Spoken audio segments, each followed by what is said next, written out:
पिछले हफ्ते Indian stock market की 10 सबसे बड़ी खबरें क्या रही हैं? आइए जानते हैं। विप्रो ने FY26 के Q1 का फाइनेंशियल रिजल्ट अनाउंस कर दिया है। कंपनी ने 3,330 करोड़ रुपए का नेट प्रॉफिट कमाया है, जो पिछले साल से 11% ज्यादा है।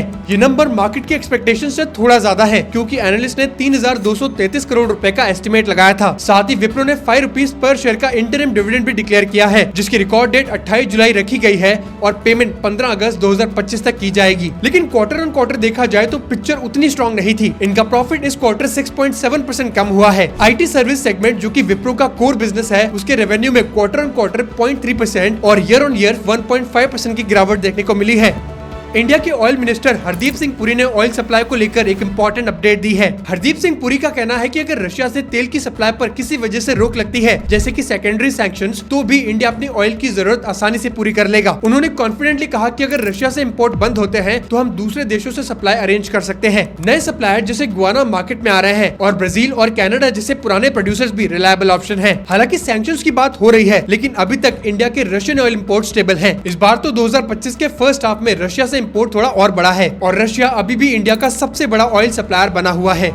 इंडिया ने ग्रीन एनर्जी की तरफ एक और बड़ा कदम उठाया है। कैबिनेट ने NTPC को अपनी ग्रीन एनर्जी कंपनीज में 20,000 करोड़ रुपए तक इन्वेस्ट करने की परमिशन दे दी है। पहले ये लिमिट सिर्फ 7,500 करोड़ रुपए थी। साथ ही NLC इंडिया लिमिटेड को भी 7,000 करोड़ रुपए की इन्वेस्टमेंट करने की छूट मिल गई है। ये इन्वेस्टमेंट कंपनी अपनी subsidiary company NLC India renewables limited में करेगी। ये दोनों डिसीजंस देश की रिन्यूएबल एनर्जी कैपेसिटी को बढ़ाने के लिए की गए हैं। अभी NTPC की ग्रीन एनर्जी कैपेसिटी 6 गीगावाट है, जिसे 2032 तक 60 गीगावाट तक ले जाने का टारगेट है और 2030 तक 500 गीगावाट तक नॉन फॉसिल कैपेसिटी अचीव करने का।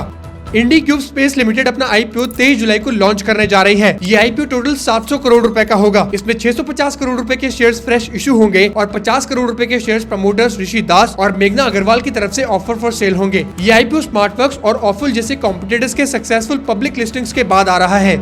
टाटा ग्रुप की होल्डिंग कंपनी टाटा सन्स अपनी डिजिटल बिजनेस टाटा डिजिटल में लगभग 3,300 करोड़ रुपए इन्वेस्ट करने जा रहे हैं। ये पैसा टाटा सन्स को टाटा कंसल्टेंसी सर्विसेज से मिले डिविडेंड से आएगा। पहले 2024 में टाटा डिजिटल ने अपने फाइनेंशियल्स मजबूत करने के लिए TCS के 9,300 करोड़ रुपए के शेयर्स बेचे थे। FY25 में टाटा सन्स को TCS से डिविडेंड के रूप में 32,700 करोड़ रुपए मिले हैं, क्योंकि टाटा सन्स के पास TCS का 71.77% स्टेक है।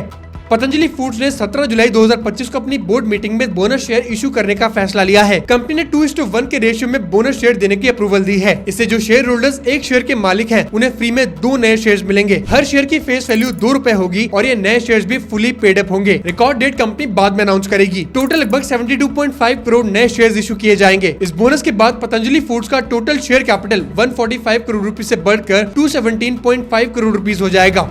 सेबी के मेंबर अनंत नारायण ने 17 जुलाई को एक इम्पोर्टेंट कंसर्न रेज किया है। इन्होंने कहा कि फ्यूचर एंड ऑप्शंस मार्केट में शॉर्ट टर्म कॉन्ट्रैक्ट्स का वॉल्यूम बहुत ज्यादा हो गया है, जो मार्केट के लिए ठीक नहीं है। इन्होंने ये भी हिंट दिया कि सेबी आने वाले टाइम में F&O कॉन्ट्रैक्ट्स की टेन्योर और मैच्योरिटी को बढ़ाने पर काम कर सकती है, ताकि मार्केट की क्वालिटी सुधारी जा सके। लेकिन ऑफिशियली सेबी ने इस पर अभी कुछ भी नहीं कहा है।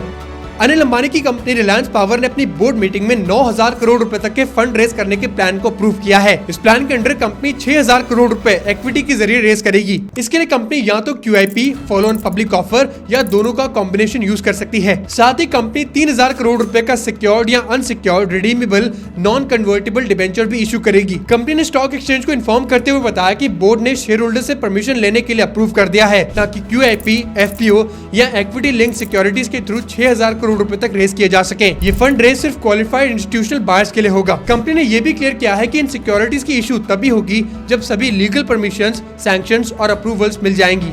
अडानी ग्रुप की कंपनी अंबुजा सीमेंट्स को NSE से संघी इंडस्ट्रीज के मर्जर के लिए नो ऑब्जेक्शन सर्टिफिकेट मिल गया है। इसका मतलब है कि अब दोनों कंपनीज की मर्जर प्रोसेस आगे बढ़ सकती है। अंबुजा सीमेंट्स ने दिसंबर 2023 में अनाउंस किया था कि वो संघी इंडस्ट्रीज को मर्ज करेंगी। उस वक्त कंपनी ने एक ऑफिशियल मर्जर प्लान भी शेयर किया था। अब NSE ने 17 जुलाई को एक ऑब्जर्वेशन लेटर के थ्रू ये क्लियर कर दिया कि उन्हें इस मर्जर से कोई ऑब्जेक्शन नहीं है। मर्जर के टर्म्स के हिसाब से संघी इंडस्ट्रीज के शेयर होल्डर्स को हर 100 शेयर्स के बदले 12 अंबुजा सीमेंट के शेयर्स मिलेंगे। स्टेट बैंक ऑफ इंडिया ने अपनी 25,000 करोड़ रुपए की क्वालिफाइड इंस्टीट्यूशनल प्लेसमेंट लॉन्च कर दी है, जो अब तक की सबसे बड़ी इंस्टीट्यूशनल शेयर सेल थी। इस शेयर सेल के लिए डिमांड इतनी ज्यादा थी कि ऑफर्ड स्टॉक से 4 गुना ज्यादा बिड्स आई। एसबीआई ने जितने शेयर्स ऑफर किए थे उसके अगेंस्ट 1.1 लाख करोड़ रुपीस की बिडिंग मिली। ये बिड्स 120 इन्वेस्टर्स ने की, जिसमें दुनिया के बड़े इन्वेस्टर जैसे ब्लैक रॉक ग्रुप और लंदन का हेज फंड मार्शल वेस भी शामिल थे। ये एसबीआई का 8 सालों बाद पहला इतना बड़ा कैपिटल रेस था, इसीलिए मार्केट में इसके शेयर्स काफी रेयर माने गए और इन्वेस्टर्स ने एग्रेसिव बिडिंग की। तो ये थी पिछले हफ्ते की टॉप 10 स्टॉक मार्केट न्यूज। ऐसे ही हर वीक की बड़ी और इंपॉर्टेंट अपडेट्स के लिए सब्सक्राइब टू एएसएम इंडिया।